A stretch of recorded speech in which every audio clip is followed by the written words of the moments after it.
Hello everybody, I am Cerublum here with Academy of the Ancients, and today I have a guest with me here today. It's gonna be Azzume. I said today twice, but we'll live. And we're doing a bit of an unusual thing for me. We're looking at a pro game here. This is gonna be C9 versus Navi from the Aces Rock DreamLeague Season 1, I believe it is. And this is gonna be a pretty unusual game. Already you can see that we have a Phantom Assassin and a Medusa drafted here. And Azzume, my man, how are you doing and what do you think about this draft? I'm doing pretty well. It's a pretty good day. The draft is fantastic, interesting, love unusual picks.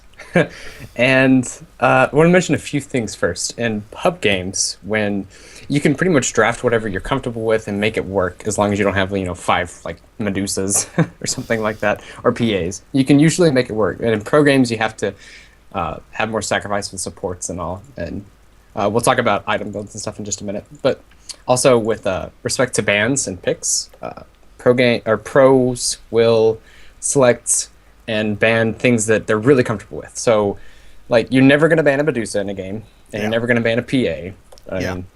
So you have usual bans like Lycan and Bat Rider, which I'm pretty sure are banned off in the first stages as well. Yes, IO, but Tree End, stuff like that. Really, really pretty strong picks. And then you have the unusual ones, and then you have respect bans. So, like, say you're playing against Navi, and they're looking for a mid or something for Dindy. Like, do you really want to go up against a Dindy Pudge? Maybe not. Even though it's an unusual pick for a pro game, then sometimes it's just not worth the risk from it. Yeah, so what we're saying here is that normally Pudge is a bad ban because he's not very popular in pro games or at the higher level. But if you know you're playing against Navi and Navi's mid player Dandy is very fond of Pudge, then maybe it's a good ban. So that's something pros do. If you're in captain's mode and you're playing pop games, you don't know the team you're up against, so there isn't really the option of respect bans. You can check what heroes your opponents are playing, but that's more like guesswork, much less reliable than what the pros are doing. So immediately, like we already addressed, we have a Medusa here against a PA, and else we have some, I would say, not super surprising lineups. There's a Wraith King support. That's not something we haven't seen super much, but it has been done before. It isn't like completely out of left field like this Medusa. And once we get a little bit into this game, we are gonna see some really interesting lanes. And by interesting, I mean I don't even know what to say on that. It's just so sacrificial, weird. maybe. Yeah, just sacrificial mid Medusa is just so weird. But I think we can maybe just start the replay and see where this wild ride takes us. Sure. Yeah. So 3, 2, 1, and go. And we of course at one speed. One thing to note is we are doing our individual recordings of this. Prepare so if you think my camera works atrocious, you can head over to Azzume's channel. I'll be good and do a little bit of a link to it, and maybe see if he does a better job. Yeah. So. Right now it looks like we're gonna have the PA bottom, and that looks fairly normal, but don't be fooled. This is just an illusion of normality that we're not gonna see hanging on for very long at all. This, I've been thinking about the draft, and it's perplexing what they decide to do with the lanes. Yeah. Like, PA's pretty hard carry. People, I think, underestimate her abilities as a carry because she's so unreliable with her ult. You get 20 or 15% chance, not 20, to do massive damage. So if you do the massive damage, like if you get the crits, then she's totally worth it. But then, so it's a risk. It's a huge risk reward type of hero. Yeah, and it's sorry. It's also a thing with randomness that a lot of pro players are very adverse to randomness, and like Chaos Knight, Ogre Magi, these heroes, including PA, who's got the dodge, he's got that huge crit. They are a little bit like, do I really want to roll the dice there, or do I just want to go for Luna and get that stable play? Know that my playing has more of an impact than just the random numbers. Begins. Randomness and Dota kind of go together. Yeah. Because, like, you could draft like a Chaos Knight, and you could get really lucky and get a 4-second stun, which could lead to a kill, stuff like that. So there's some random to Dota, which I think makes it more of an interesting sport to spectate in it. Like when you're watching a PA and all of a sudden she hits 3 giant crits in a row. It's like there's no way she would have gotten the kill, but bam, she just freaking nailed him, and it's like that's pretty entertaining. Yeah. So, real quick, I'm right up to about 30 seconds into the game, and we've seen the lanes develop. Yeah. We have a mid PA Yeah. against a dual mid Medusa and Ancient Apparition. Yeah. What do you think about this? I think I'm a lot less surprised now that I look at how this developed, because it actually looked like the teams were a bit unsure of how they wanted to do these lanes early on. Just looking at how the heroes moved early on, and looking at this AA mid now, just supporting this Medusa, it's a lot less surprising than what I thought initially. So it looks like it's more of an off-the-cuff call than they were planning to do. That it was just sort of a spur of the moment thing, maybe more. But this lane is, I think it's pretty heavily to the PA's advantage, and I think the fact that Na'Vi sends the AA here is indicative that they think the same thing. You mean if PA would have been just solo against Medusa? Yeah. Oh, yes. Yes, I agree. Yeah, I think that just the fact that Medusa has just borderline no offensive capability. It's just, you know, you can unless just PA is ignore like that. diving or something. Yeah. Yeah. And there's no reason to do that, really. This, we can talk about this as well. Solo lanes versus dual lanes versus tri lanes. Yeah. Solo lanes come down to mostly player skill and matchup. So, like, you could have, like, what matchup beats another? Slark destroys a TA because he can easily remove a refraction. So that matchup would heavily favor a Slark. Yeah.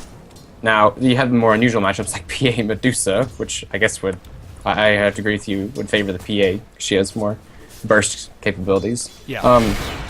But a dual lane will usually, especially mid, do a lot better against a solo lane. Yeah. Like this particular matchup right here. PA is not farming at all. Like Medusa's pretty much doubled her CS at this point. Yeah. Yeah, so the Medusa is getting a lot of CS, but they are splitting experience. Oh, that's true. That's true. It is at the sacrifice of their own lanes. Our lanes. We do get a first blood on Bone 7 here, and Clockwork falls shortly after. So a bit of a trade there. Kind of manned up to go for that yeah. invoker. Yeah, I don't know what happened there. I wasn't. It's Bone 7, man. Can't question. Yeah, there's a lot of aggression coming from offlaners. Offlaners, I feel like, tend to be pretty gambly sometimes. Not a lot of them are like super conservative. That's true.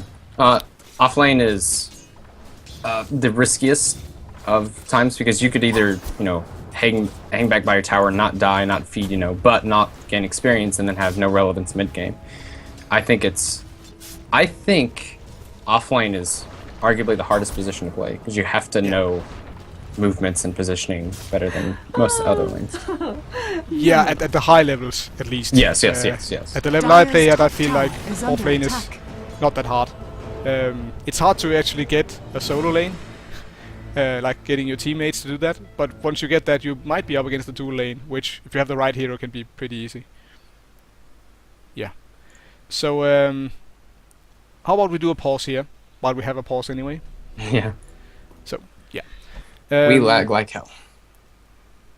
Yeah, they have a bit of some lag issues. So which is kind of funny because ours was crashing just a minute ago. Yeah, we have had a seriously bad luck. Just like, I don't know if it was the fact that we were paused in the draft, that there was something there, but yeah. It's we just the decided PA Medusa. The game couldn't handle it. Yeah, it was just trying to figure out what's happening and couldn't. Yeah. So let's just recap on the lanes we have here.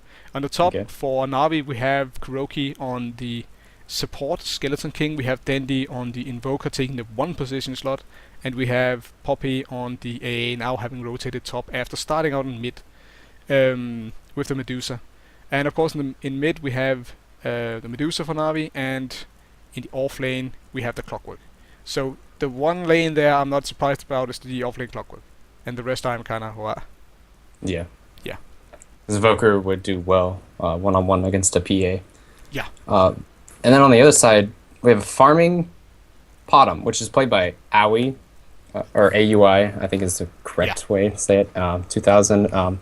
And this is somewhat unusual because normally Eternal Envy plays carry for them. He's on the Medusa, which is mid at the moment. On the Sand King is the Pylai Dai. You mean the Phantom Assassin? Oh, sorry, I meant Phantom Assassin. Yeah. And they have a stand-in, which is Fogged, on the Crystal Maiden. Oh, and I almost forgot to mention Darkseer, who's Bone 7. Yeah. We can talk about a few things from laning perspective. One, C9's getting a huge amount of advantage in their off lane. Clockwork is 4-0. He's got 4 last hit. That's it. He's level 2 because they've denied so much experience to him. The Darkseer is level 4 and has got 18 CS. I mean, that goes hand in hand with Darkseer going to get CS because of Ion Shell. But he's also level 4 at the same time. That's a pretty big difference because it's only 4 minutes in. So he's going to have an impact a lot earlier than the Clockwork is from it. Yeah.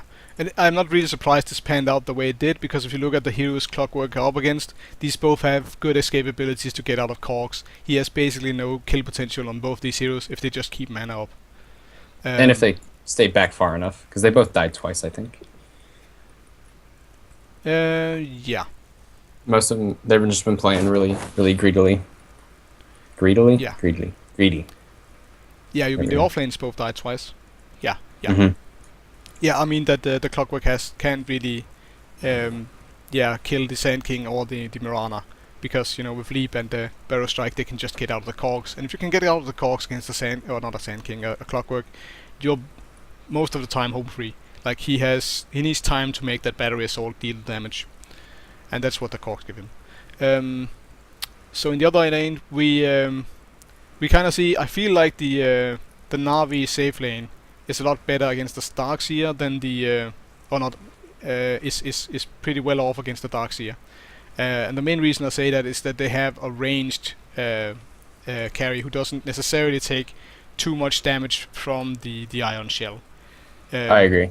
So that's something you really want to look out against the Darkseer. Aside from Doom can obviously just eat the creep with the Iron Shell on it a lot of the time, and that'll turn the situation around. And they also have, a good setup stun in Wraith King, so they have the tools to take him down, definitely. So it's kind of odd that it seems like both teams have elected to down prioritize their mid lane at the same time.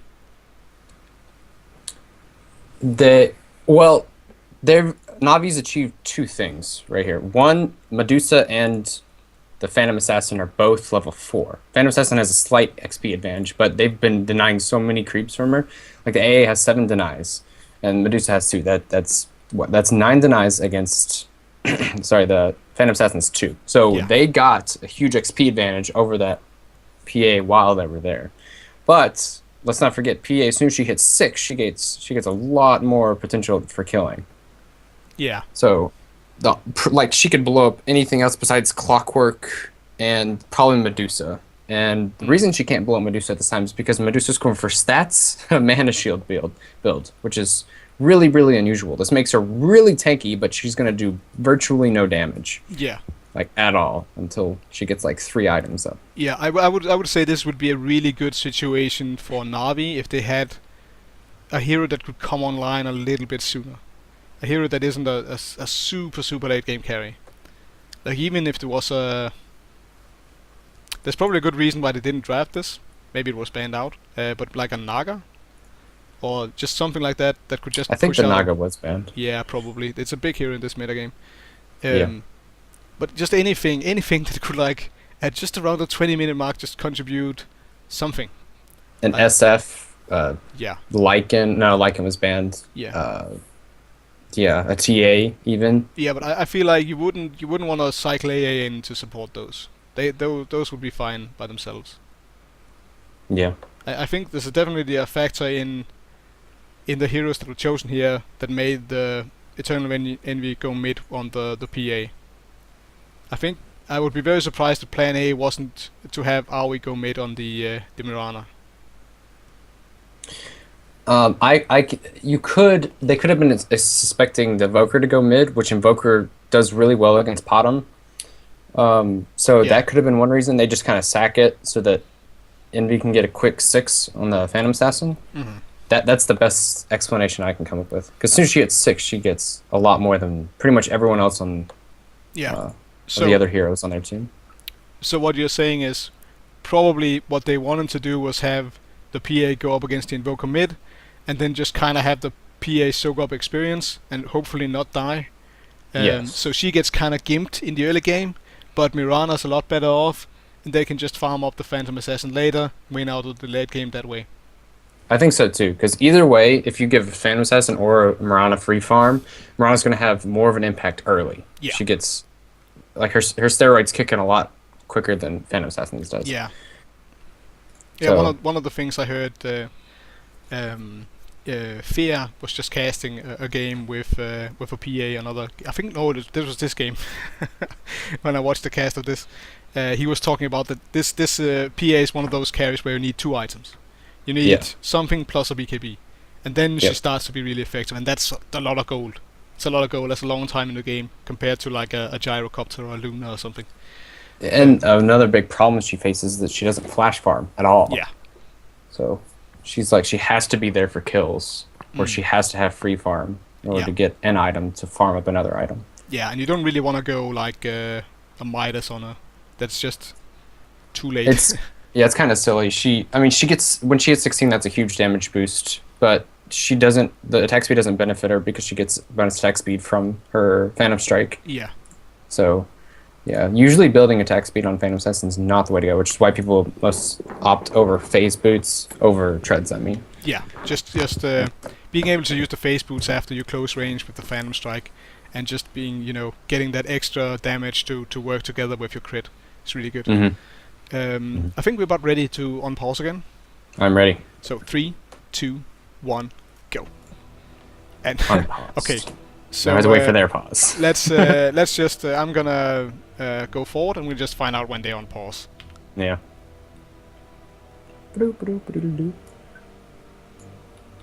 Okay, there we go. So I'm pausing now, and it is 21:10. Got it. Okay, Right there. 3, 2, 1, go. Okay, so we've talked a lot about this mid lane, and it is very fascinating. Somehow, not somehow, by having the AA there mid, just trying to kind of soften up the lane for the PA, they managed to turn it into a bit of an advantage, at least gold-wise, and probably also a little bit XP-wise. So that's okay, but the fact of the matter is still that the Medusa is ultra late game, and even with buying her this advantage, she's not going to be contributing much for the next long while. Well, I know they were talking about this during the draft, but I think it's worth mentioning. She doesn't contribute in the DPS area, Yes, which is why yes. Invoker's forced to go X-Sword build, right, instead of Quaswex, because that doesn't do very much damage. But she does soak up a ridiculous amount of damage. Yeah. So she's like the opposite of going bursty. She's just this giant moving Beef tank. Yeah. Yeah. So Yeah. I think that's the idea behind it, because she's just at 5, so Yeah. skill, yep, 3rd point in mana shield. So he's just going for, if they come and kill me, that's going to take them ages, so it'll give my team enough time to get there and maybe get a counter kill or something. Yeah, it'll just be really hard, just by force of sheer tank.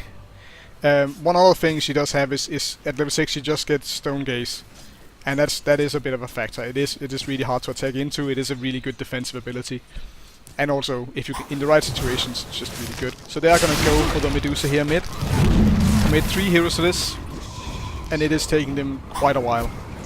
Quite a while. He does end up being a killer.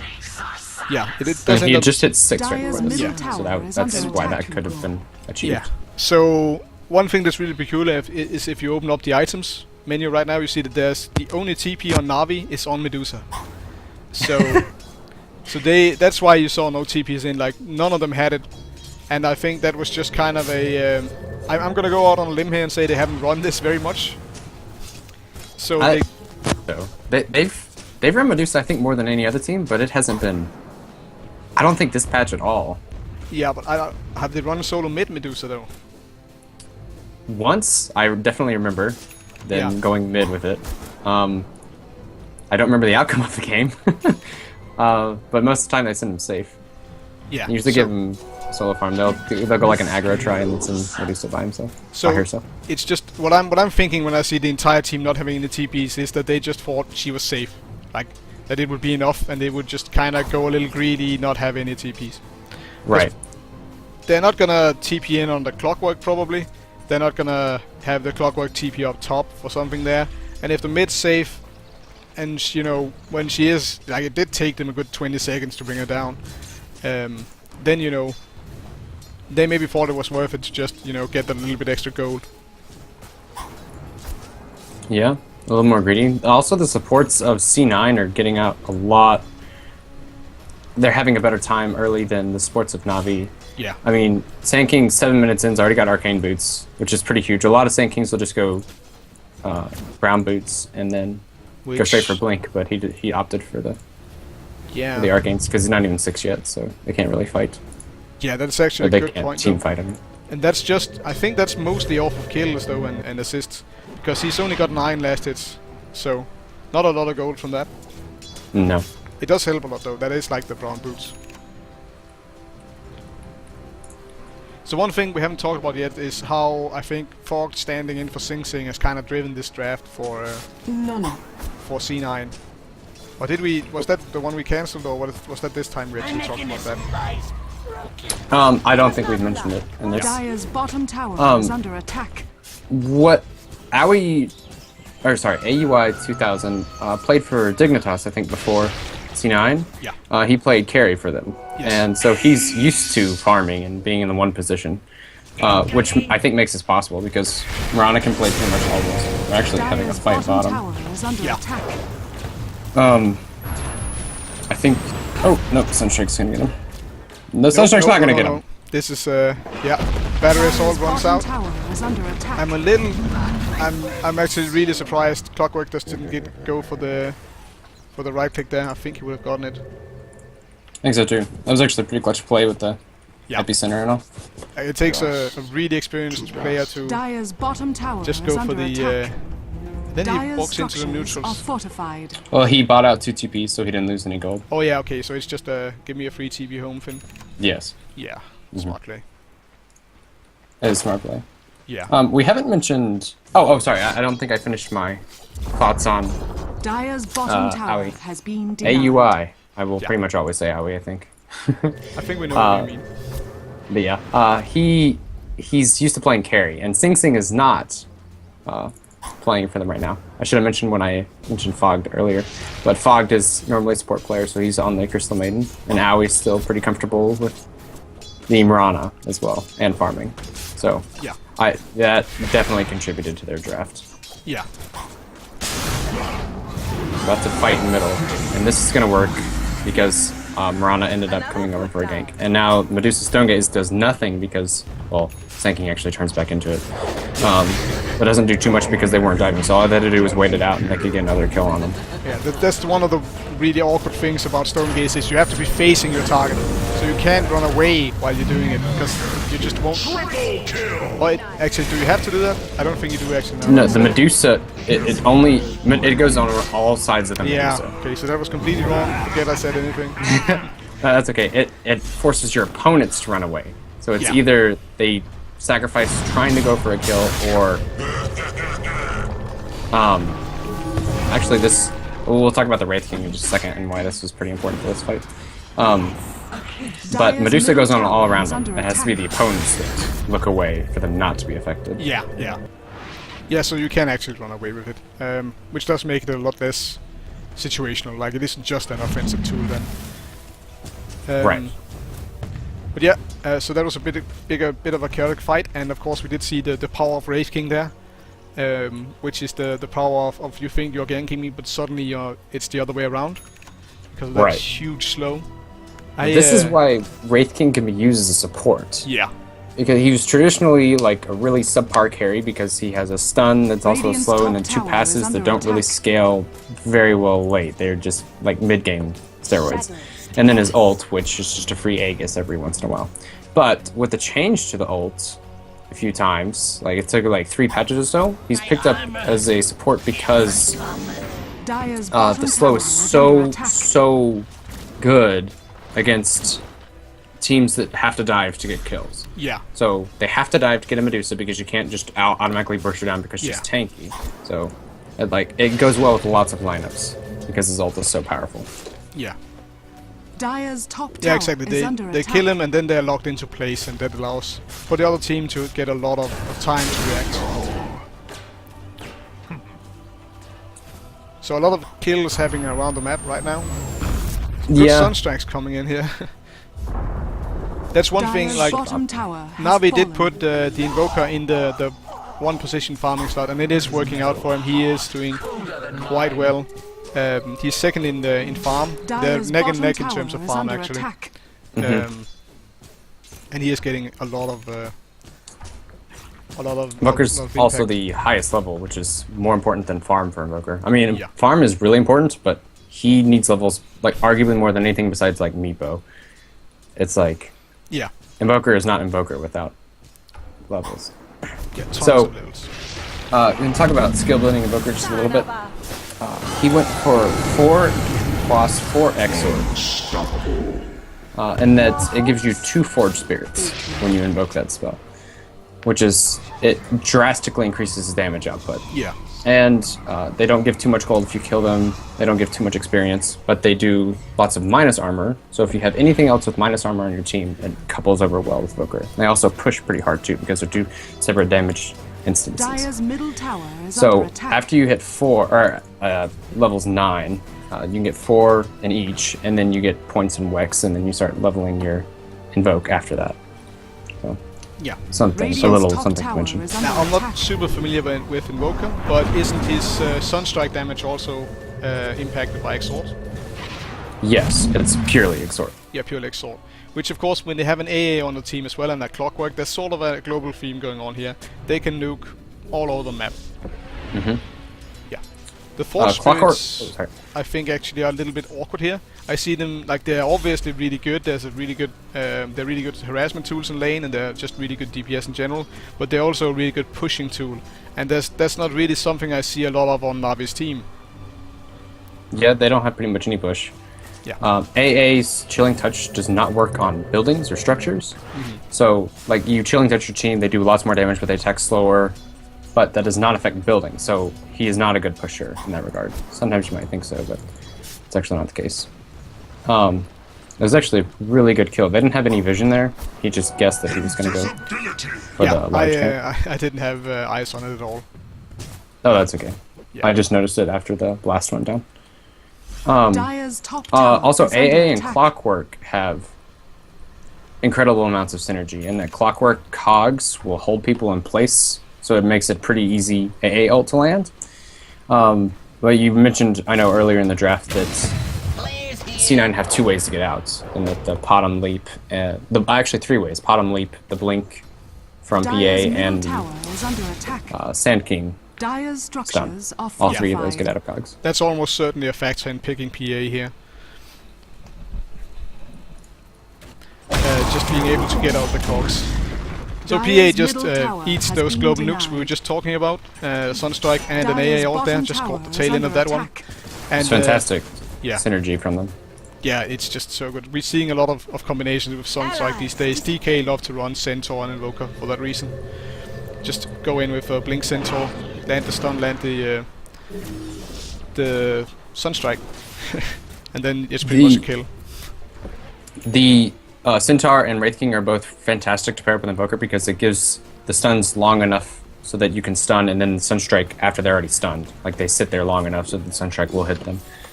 So Yeah. they're paired up fairly often with Invoker. And also, Yes. if you get a blink on the Wraith King, if he blinks into your, if you have a Wraith King that blinks into your team, and there's an Invoker on the other team, then if you kill the Wraith King, you're gonna be pretty much locked in place because of the slow. So the And then Invoker is cold just snap gonna- them up and bam, you Yeah. take lots of damage. Yeah. So here's a huge fight. I want to pause after this and talk about this just a little bit. Yeah. I don't think they're gonna be in the bottom. Is under attack.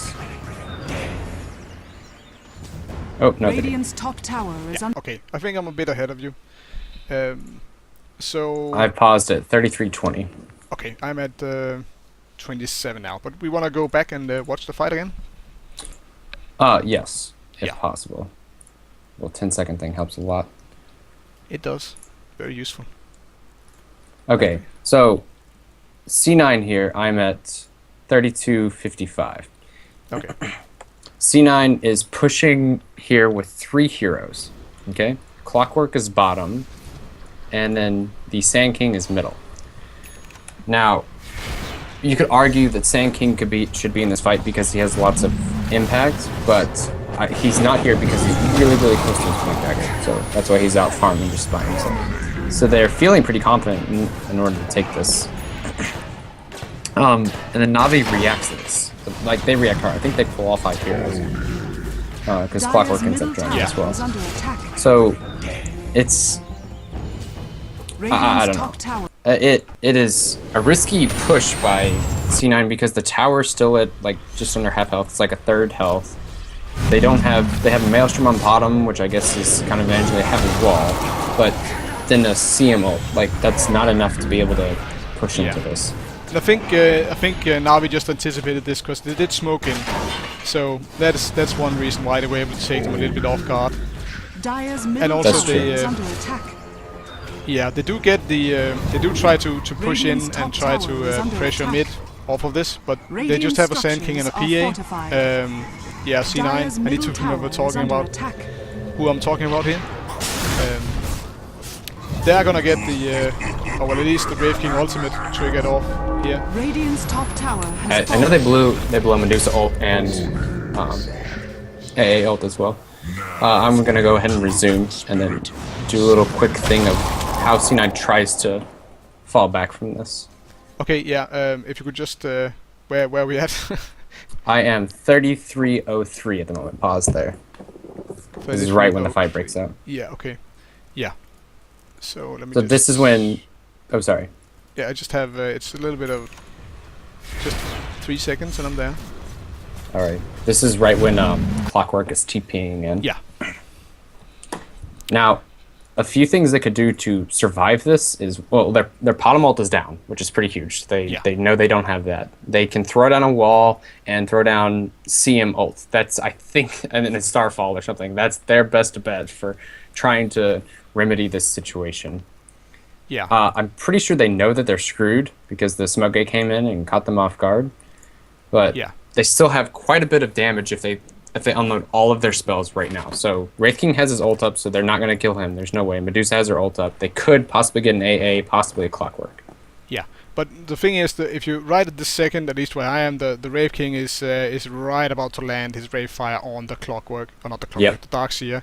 In just a millisecond, he's gonna eat a Sunstrike, and it's gonna be not pretty, so happy. Yeah, he's not gonna have a chance to land that wall basically, and that's gonna mean a bad fight for them because CM ult is nice and all, Starfall is nice and all, but it's not gonna be enough here to really get anything done. Do you think they could have done anything? Honestly, I think they just overextended. Like it happens. They might have been, not communicating super well. I don't know how well they know Fogged. That is always a factor if you have someone you're not used to playing with on the team. But this happens pretty much every game for pros as well. Sometimes you just get caught out. And it's just, the fact that they are smart about it and target the Darkseer first. There's no vacuum that can be pulled. There's no wall of replica that can be put down and really start to screw them over. Then, not in this situation. They couldn't have done anything. If they were just coming in from the front, if they were just trying for a more conventional, conservative defense, just trying to push them off, then they could have just backed out. With these heroes, it would be pretty easy. The CM wasn't too far forward. She obviously doesn't have as much of an escape as the other two. But this was just a really smooth movement from Na'Vi, and something they do really well in general. Okay. Are you ready to resume? I am. Alright. 3, 2, 1.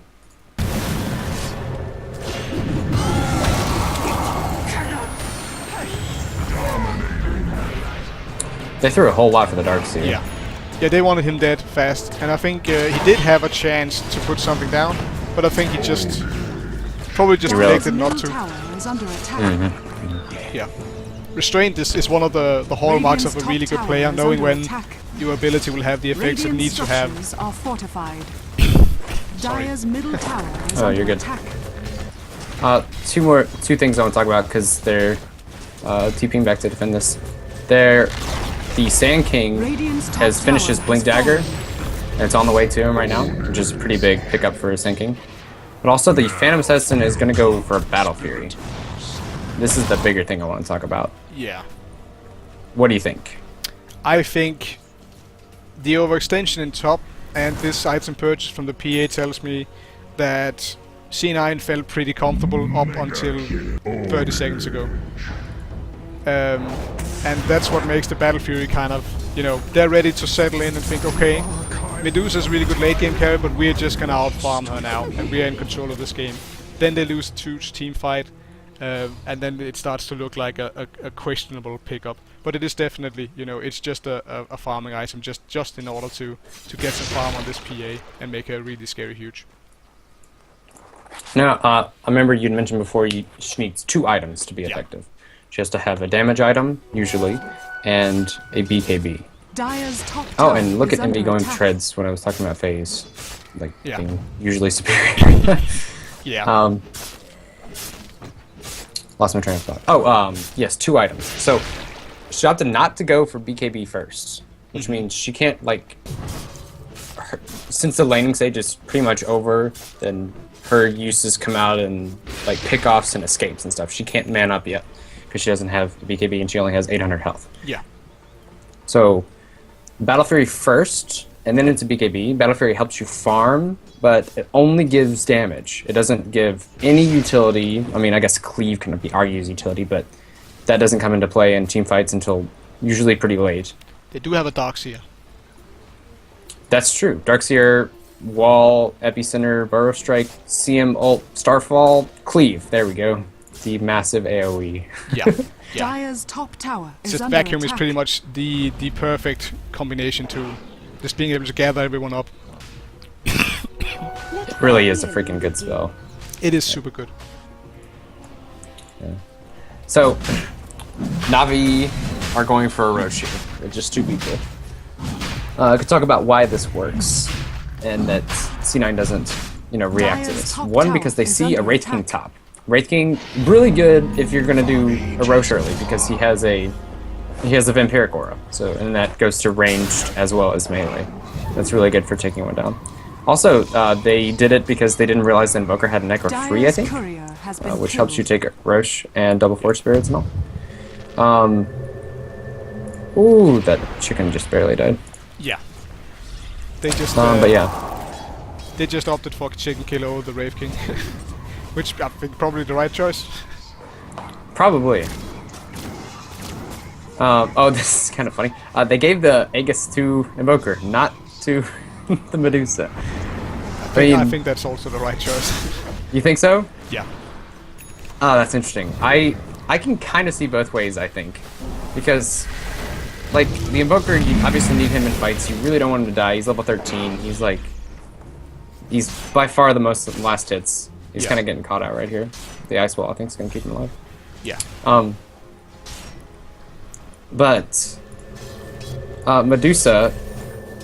Like, she can't die. Otherwise her carry... I mean, she obviously can't die, but... You really, really don't want her to die because that severely slows down her carry potential. Almost no trade is where your hard carry dying. Right. It was a good juke by 1-7, but I think he's dead.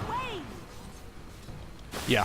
But I think it's the right call to put it on the Invoker here because the thing is, if your Invoker dies now, you lose all map control. And also, if you're in the situation where in the middle of a team fight, your Aegis carrier dies and comes back, Invoker can do something, but if Mirana, or Medusa is the only one left, and she's just in the middle of 3 other heroes, she's just dead again. Like, she's not going to be able to do anything with that extra life in that situation. Whereas Invoker is still a huge threat in that situation, depending on the combination and these exact things. He also has Ghost Walk to try and make an escape. Yeah. He kind of lost the Aegis unnecessarily, but he did end up getting the kill. And they also killed the Medusa mid. So there goes your lots of damage from Medusa, or lots of carry potential loss from Medusa. That's 50 seconds without farming. Pretty big deal. I also Losing think gold. another factor in not giving the Aegis to Medusa is they're not planning on the Medusa to fight. Dire's top tower is under So if you're not attack. going to be in the fights, probably you Dire's just top want to tower rely on has fallen. positioning to not get get blown up. And if you're caught out alone, the Aegis on Medusa maybe not gonna do super much to keep you alive. Fair enough. I'll take it. Yeah. It isn't that unusual to see Aegis on Invoker in any case. Maybe Yeah. it's Dire's just... top tower It could is also under be that attack. I'm just... it could also be that they're just not thinking the game will go that long, that Medusa will actually have a big impact. She is getting a bit of farm now. She does have a Drums and a Yasha. She's a lot tankier than she was before, which is kind of funny because she went straight tank build. On power treads, 1300 health. That's pretty big. And I want to talk about this a little bit as well. The Invoker went for Necro 3. Like, he went Midas into Necro 3, which means he's not going to be, like, right-clicking hard, going utility, Force Staff, Ags, you know, Yules, anything like that. So, I don't know what I think about this, because Medusa does not right-click hard yet, at all. Like, she does decent amount of damage, but I mean, Mirana and PA are, like, absolutely outclassing her in DPS. Yeah. The PA's finished battle fray, which she had earlier, which helped them kill the Medusa middle. Before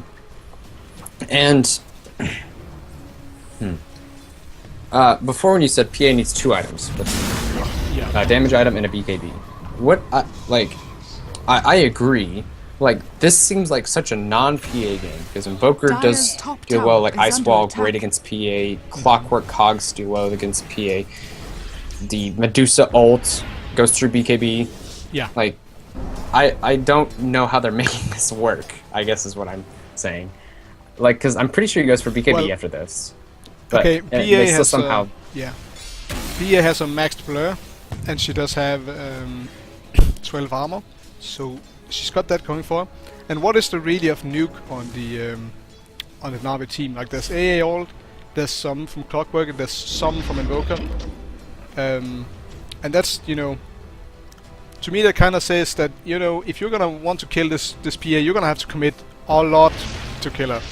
And there's still gonna be threats on the enemy team. There's still gonna be threats from C9. There's still gonna be the Mirana.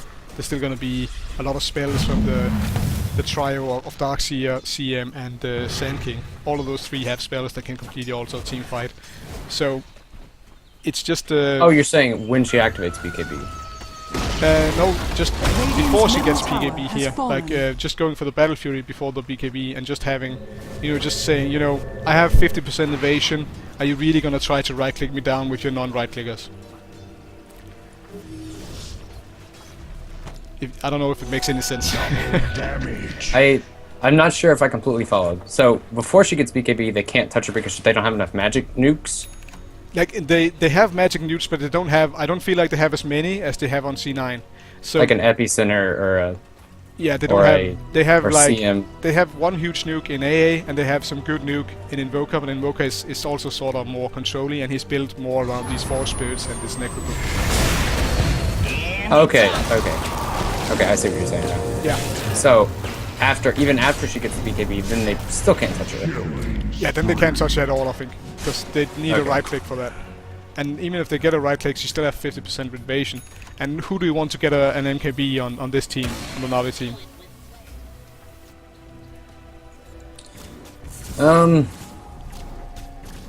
Like, Medusa usually doesn't go MKB. Voker, I guess, can, but he hasn't gone for utility at all, or right click. Yeah. I mean, but Medusa usually gets up like Radiant's Lincoln's, bottom tower is under Manta, attack. like drums or something, Aquila to help her get started, and then goes for like Scotty something, but she doesn't. She usually just like gets like she stats up, so that she's really hard to kill, and then she eventually does damage by through split shot and being right in the middle of a team fight because they can't kill her, right? Yeah. So I Radiant's guess bottom she would tower have is to go under MKB attack. this game. Yeah. So the PA pick is innately good because they didn't draft any natural MKB carriers.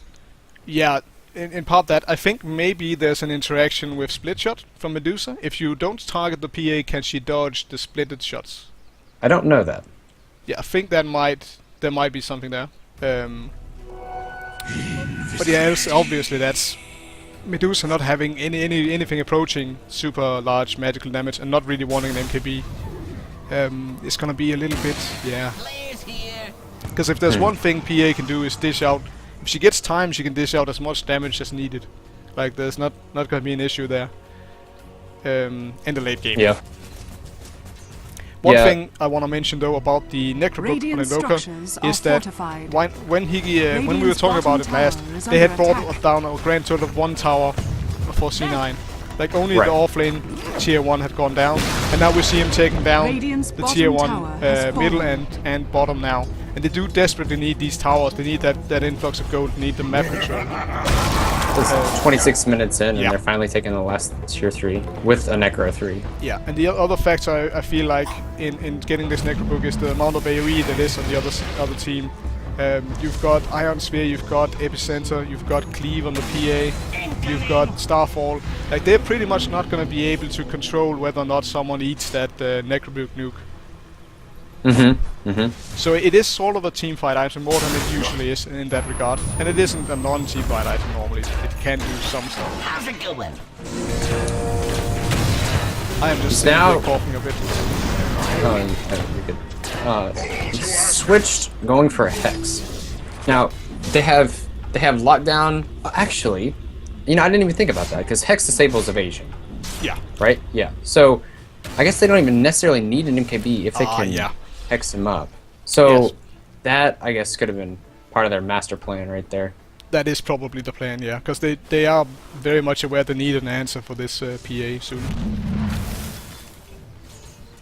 PA is about to get, I mean, even, let's just completely forget the PA at the moment. I mean, she's got Battle Fury and BKB, so she's like ridiculous to her deal with, but also the Potom. She's got Manta, Mjolnir, like, she is hitting pretty freaking hard, especially compared to Medusa. Medusa's going for Scotty next, so she's not going to be right-clicking all that hard. I'm just falling a little bit apart here, but what do you think about this choice of Mjolnir over something like a Desolator on the Mirana? Mirana and Drow are kind of funny because you can stack different orbs with them. You can go like Mask of Madness, you know, Maelstrom, Mjolnir, Deso, you know, like kind of. Not the Deso, but like orb walk,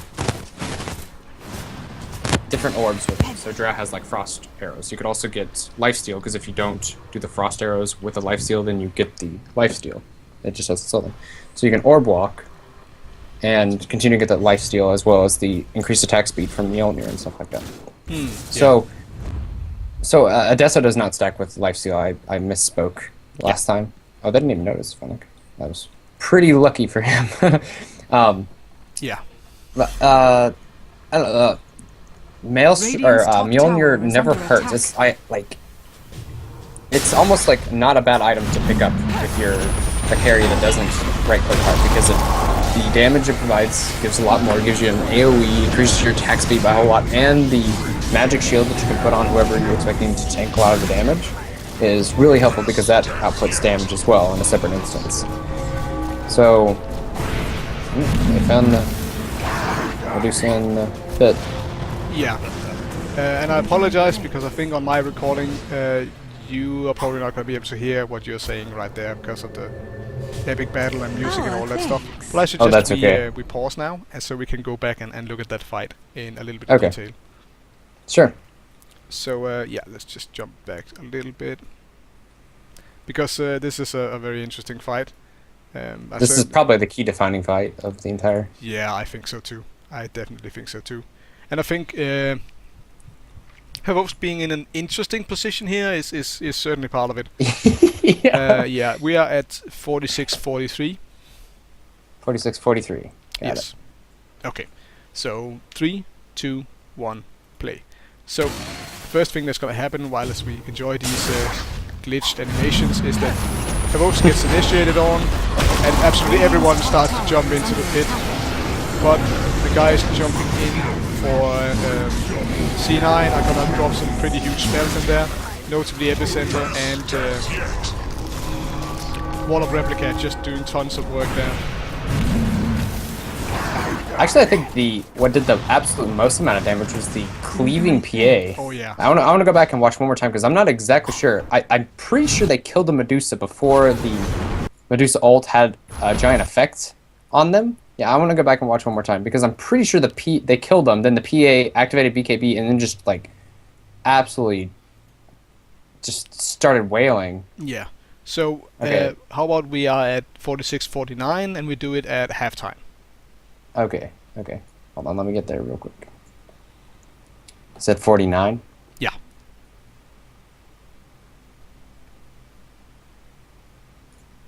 Okay. Okay, so it starts off with them spotting the Medusa. They throw out a Sand King stun and epicenter. And then Medusa, I think, yeah, she got. That was the biggest thing, is that they hit the arrow. I didn't even recognize that. So the Medusa was stunned by the Sand King and then stunned by the arrow, which gave them just enough time to DPS them down before she got the ult off. Okay, are we ready to start? Yeah. Alright, So- 3, 2, 1, and go. So when Clockwork clicks in, I'm watching Envy. Okay, so then he pops BKB, and Medusa ult goes off, but they kill her before where it causes them to freeze. Oh my gosh, so look at the damage from the PA. So we've had one crit on the Medusa. That's all so far. One crit right there, which almost two shots the AA. They end up getting the sheep off on the PA, but they don't have any damage to follow this up besides the Necro books. Yeah. So the Force Staff keeps them out. The Wraith King blinks out, which I think the Wraith King could have gone in there. They would have probably been able to get 2 more kills. Necrobook tanks the arrow, and I think they back off after that. Yeah. I think probably the PA would have been in a lot of damage had Kuroki opted to go in instead of going to safety. I think so too. Okay, I'm gonna go back to normal time. Ready? Ready? Go. Our thanks. Oh, I'm surprised the AA actually survived Yeah. that fight, because it was like, I think he got crit on once, right? Which was for a lot of damage, but Yeah. did half of Invoker's health as well. And also, PA now has a Basher. I don't know, if you're Navi, how do you come back from this? Yeah, that's a good question. I think you just need the mother of all team fights. Like just get the Wraith King in, make C9 catch them out in a kind of a bad position, and then just have it line up better than that. Like they were, I think, if the Medusa ult in that fight lands, it's a completely different fight.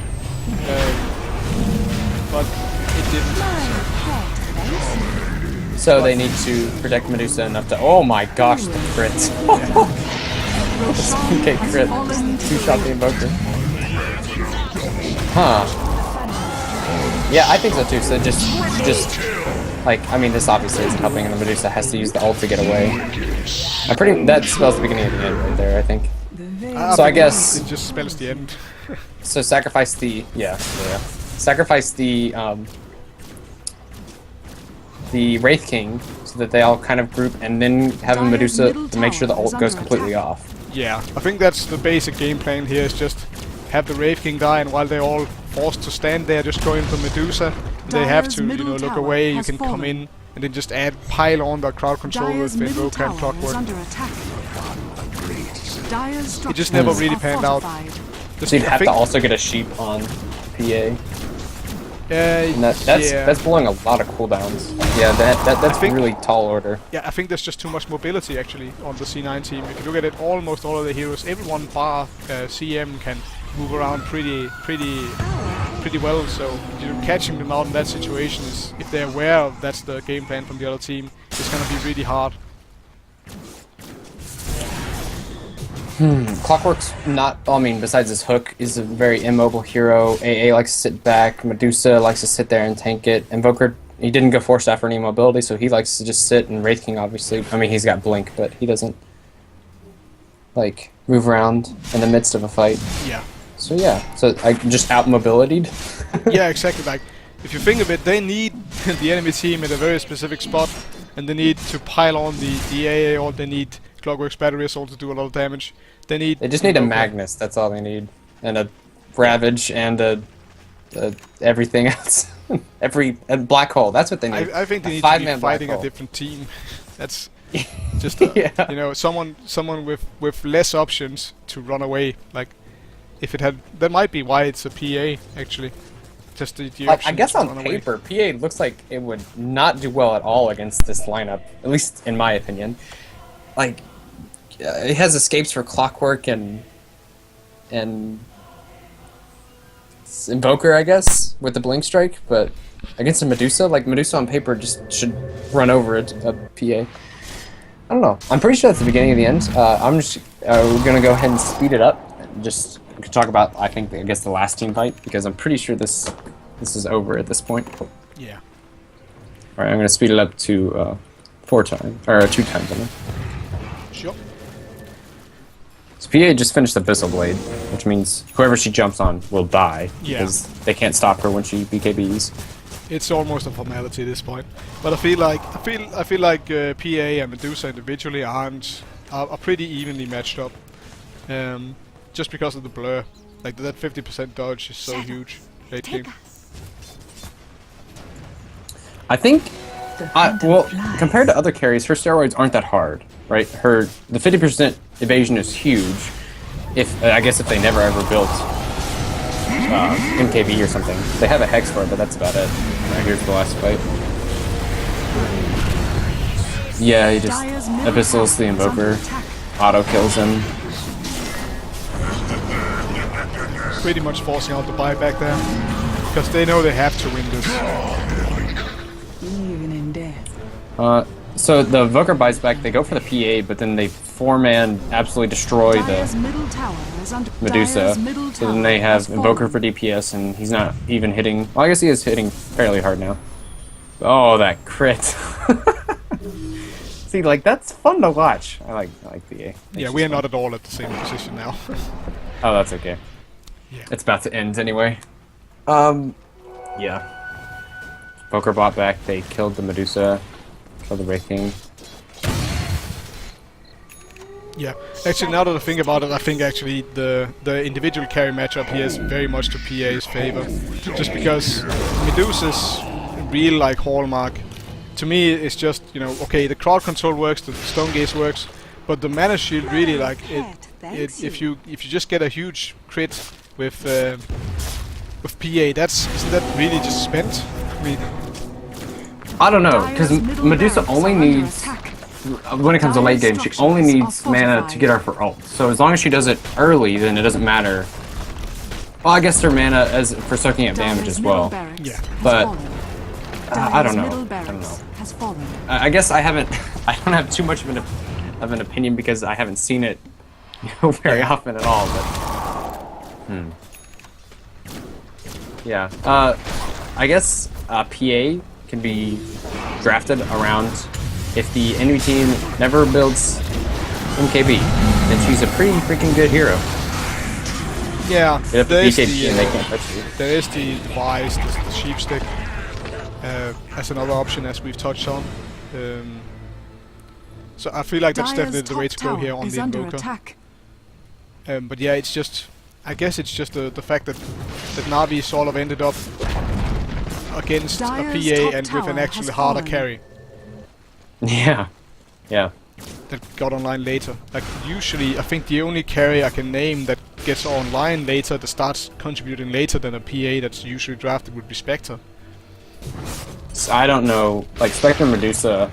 I mean, Medusa got outclassed this game. She only has one big item against a PA who's like got 3. But I mean, I usually think of Spectre, Medusa, Void as like the hardest of carries. Oh yeah, Void is played a bit. That's true. Yeah.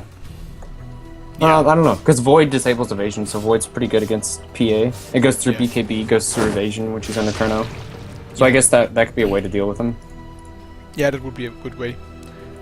Tiny is also a really hard carry. I don't know if he's right up there with the hardest of them, but he's really hard carry. Craggy does not go through BKB, right? No, I believe the proc is blocked, yeah. Okay. So I guess as long as BKB is up, then PA could man-fight a Tiny. I did a video on Tiny recently. I think I'm actually wrong. I think the stun goes through BKB. Oh, it goes through BKB. Yeah, I think the Okay, stun so part then of Tiny it would be... goes through. Oh, okay. So then PA would have a hard time against a Tiny as well. Yeah. Yeah, I don't see PA as super viable, but I see it as entertaining to watch and a pretty niche pick. as well. Yeah, like it's just a niche pick exactly. I don't know. This draft just feels so weird to me. It was quite the draft from both teams. All right, there's no coming back from this from Na'Vi at this point.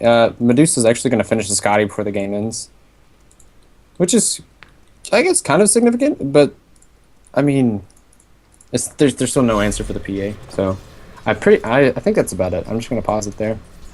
That'll be it. Okay. Yeah. They have, yeah. So you're probably a little bit further than me. I'll just go forward a little bit here. Okay, I looked it up.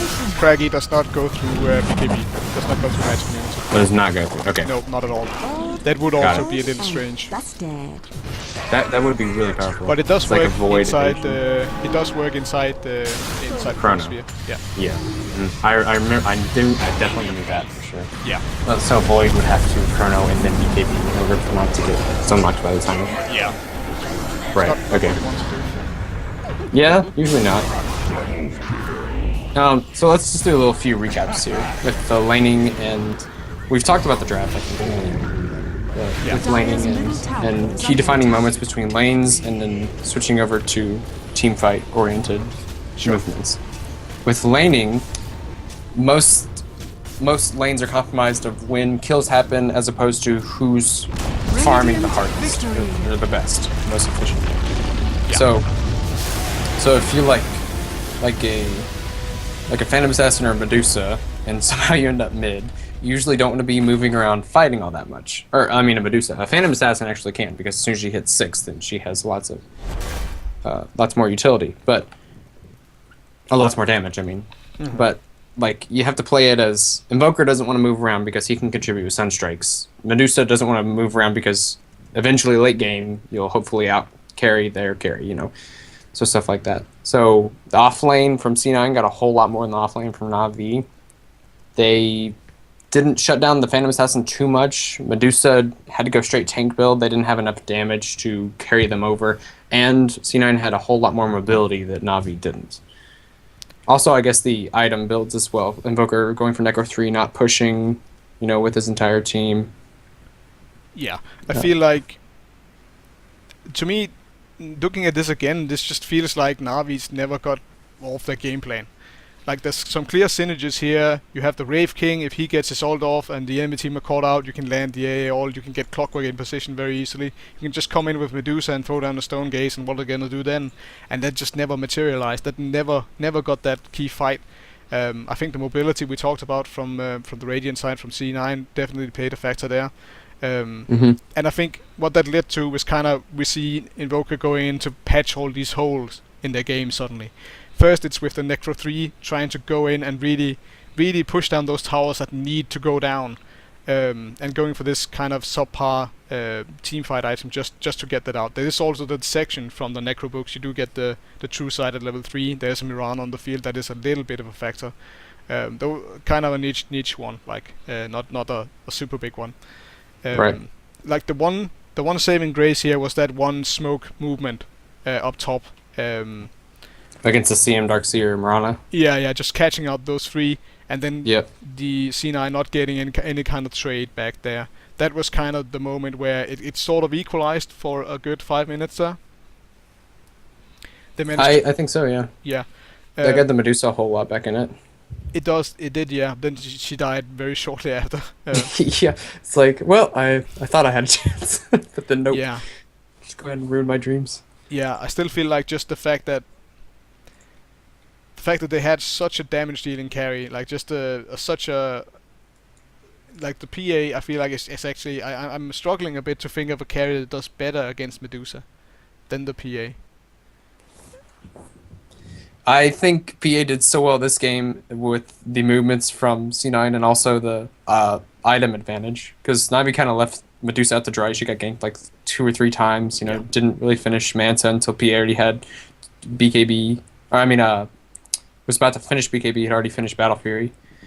So I guess if they were on even footing, then I would give it to Medusa. Because if she had a Scotty, like in that fight at Roche, and she was able to survive it long enough to get her ult off, then she would have like done some serious damage to the Sand King and the Potom that were in the pit with her. I mean, the Sand King and the Darkseer that were in the pit with her. That's like she was too far behind. But also to do with Medusa, I don't know. PA is really good and with the burst damage, which you really have to have against her. Yeah. I guess a Void possibly could kill her under Chrono. Is there any some like kind of off the wall carry? Yeah, I think mostly it's mostly that just talking about this carry versus carry is a little bit odd. I feel like it's just Medusa kind of really needs a lot of space. Yeah. And also it's never just carry versus carry. It's an entire team. Yeah. And I think C9's draft had a lot more versatility than Navi's. Yeah, it just feels like just a draft versus draft matchup. This looks like a game for C9 here. Just the high mobility stuff. It's just not something that they were super good at dealing with on Navi. Yeah, mobility is really good against Medusa. Yeah. Like, she has to stand her ground and fight, but if you just don't let her stand her ground, like she's constantly moving, then yeah. Yeah. And also, like, even if you stone gaze and then get away, if your opponents can just surge and leap toward you, are you getting away? Like, it's sort of maybe not. Right. Yeah. All I have to do is just wait out the stone gaze and then turn back. We saw that at mid actually in with that the one PA time. gang. Yeah, that one really long fight where Medusa actually died and came back into it. Not like without buyback, she just respawned. Yep. I was like, yeah, underleveled. Sorry, guys. Yeah, and what I didn't finish saying it, but that's just me getting derailed. The other patchwork item from Invoker is the sheep stick here. I feel like, because it is a good item on him, but it's sort of like, it feels like it's just down to the Invoker to push the towers and to get this hard counter to the PA, making her killable. And you know, they did put him in the one position. They did feel like, okay, we're going in on the Dendi Invoker here. We are going to see if we can make this happen on just him. Because they definitely weren't expecting any miracles out of a Wars there in the center, in the mid. And the Clockwork got, honestly, he did not have a very good laning. He got killed a lot, and that's just a bad matchup there, I think, against the Mirana. Of course, if you're gonna rely on Cogs ever, then there's just gonna be an arrow that you're gonna have a hard time dodging in there. Yep. And Mirana's really good against Clock. Yeah. Like really good against Clock. Yeah, short of, you know, drafting a Disruptor or a Rubik, that's probably even better than Rubik, I'd say, actually. Probably. Rubik's interesting that he has a displacement spell, Yeah. which, you know, you can get him out of Cogs, which I think that's why you're mentioning Rubik. Yes. Because also, stealing Cogs is a pretty big deal, especially in team fights. So, Yeah. Rubik's a double-edged sword in that, too. Yeah, Rubik's is really good there. And, of course, the same thing with Disruptor with Glimpse. Just as soon as Clockwork hooks someone, you just glimpse him out, and, you know, well, that ult's on cooldown. Disruptor is kind of anti-mobility. He's fun. I love seeing a Disruptor pick too, because he doesn't have mobility himself, but he forces the other team to have mobility. Like, you can't move out of my kinetic field. You're going to get glimpse back, right? You know, if you stand in this area, then the Static Storm will silence you. You know, so yeah, I think Disruptor is a fantastic pick as well. Really interesting to watch. But yeah, I agree. I think the draft was the biggest part of it. Navi just didn't stand a chance. They got a little out-farmed, and then it was outclassed, because if the PA is an item ahead of you, you're in trouble. Yeah. Like I don't. It's like you have to like commit to gank her with a couple heroes. You know, if she's by herself, not forgetting or not counting that her team is going to be there behind them. Yeah. So yeah. And I think now, not to say that I'm a better drafter than any of these guys, but I think just having seen how this went, I think instead of going greedy with a Medusa pick, just saying, okay, well, we're not going to worry about the late game at all, and then just going with something like a Slark instead would have been far superior. It's weird too, because the Medusa was the last pick. It's like you have a Darkseer, Mirana, Leap, PA Blink, and Sand King. You know, 4 heroes that can just completely forget about your ult and be okay with it. I don't know. It was a weird last pick. Yeah. But yeah, it was still a fun game. I mean. Yeah, I just don't. Like, okay, if we okay, it's just this is just perplexing me now that you say it is actually the last pick, because that means they were Unless they were just short on time or disagreeing or something, that means they were looking for some specific capability out of Medusa. And Right.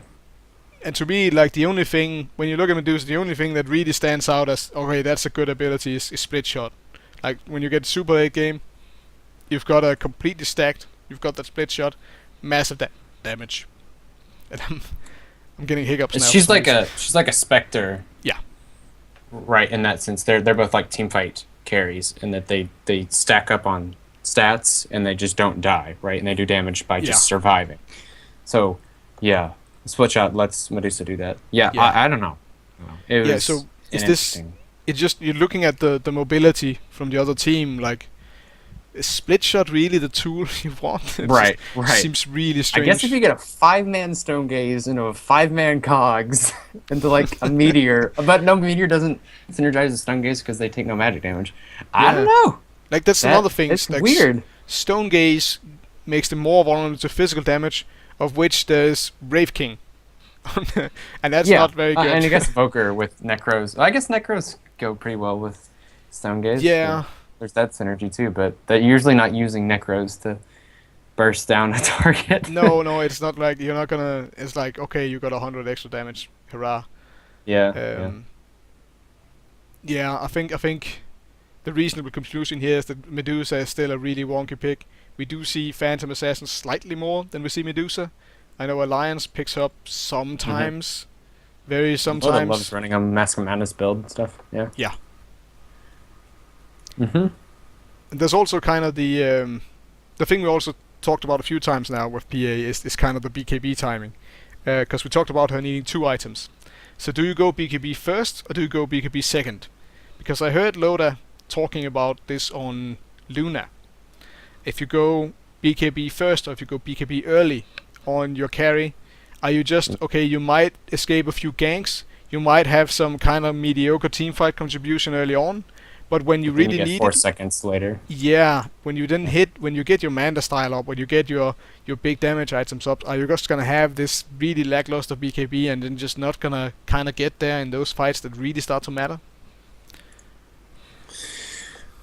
It's a payoff from BKB.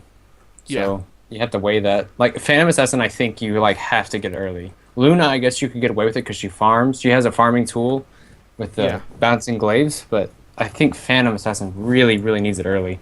But that is a good point by Loda, because like Envy has a 4-second BKB, like right now. I'm 39 minutes in, so that's pretty low charge for it being that early in the game. Like you usually want it like 7 or 6 seconds. You don't have to use it, but only for team fights. Yeah. So. But on the other hand, this is a 12-2 PA, so it has worked out. And interestingly, she did go for a Battle Fury first this game. Yep. So this is a second item BKB. Mhm. Yeah. I mean, she got the Battle Fury, she killed the Medusa with it, and then I know she had unobstructed free farm, so then she had the BKB not very long afterwards. So, I mean, she got it in quick succession, which is what you want. Yeah. But it's like, yeah, that's still a huge risk to not go BKB first and have about 0 hit points. Yeah. Doesn't even have lifesteal or something. But yeah, the 50% evasion, pretty huge against a team that doesn't go MKB or doesn't have a Hex like a Shadow Shaman or a Lion or something, built in. So, yeah, definitely. And just not, like, I believe the Blur can't, it's not like Faceless Void's dodge that it can actually dodge any kind of damage. Right. It's just a right-click dodger. Right. And Void's, yeah, that's right. Void's is different. It's not really evasion. It's like I'm not really here. Thing. Yes. Yeah. Yeah. Void is weird. He's a different kind of nutcase. Void is just so strange.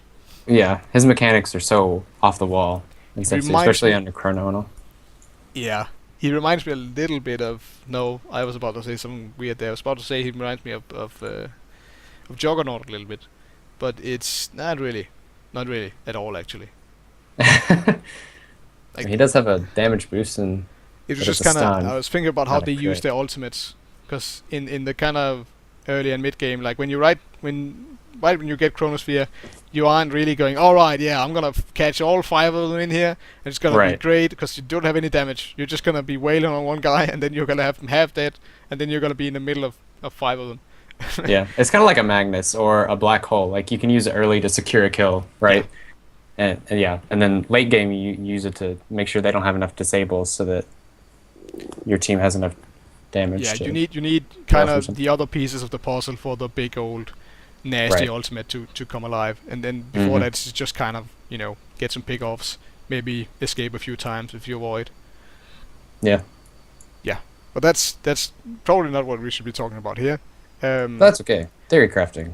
Yeah, it's Learn something fine. new. It's fine. So, want to wrap this up? Sure. Thanks Sure. for casting or analyzing. I guess replay with me. It's been quite a cast, but yeah, it was a pretty interesting game. I think we hit a lot of mechanics questions and theory crafted a little bit. Yeah. Had some really interesting picks. The Medusa PA, Wraith King support. Pretty good stuff. Yeah, Thanks so- a lot for analyzing with me.